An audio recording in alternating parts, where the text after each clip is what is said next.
তো মোকরি, মোকরি মানে আর্দ্র, এটি দিয়ে আরো একটি গুরুত্বপূর্ণ সেন্টেন্স, সেটি হলো মিনিয়ে বিলা, মিনিয়ে বিলা খালুদনা, মিনিয়ে বিলা মিনিয়ে বিলা খালুদনা, মানে আমি আমি ঠান্ডা ছিলাম, আমি ঠান্ডা ছিলাম। তো মিনিয়ে বিলা আমি ছিলাম, খালুদ না ঠান্ডা, এবং ইয়া বিল মোকরি এবং ভিজা ছিলাম।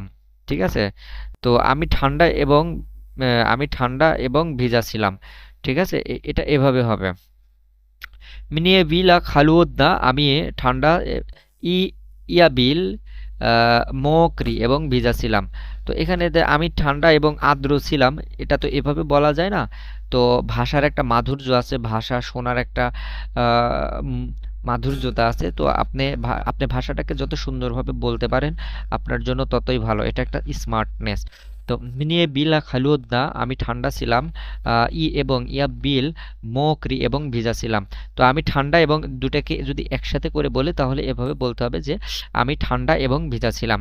তো মিনিয়ে বিলা খালুদনা ইয়া বিল মোকরি, মিনিয়ে বিলা খালুদনা ইয়া বিল মোকরি, আমি ঠান্ডা এবং ভেজা ছিলাম।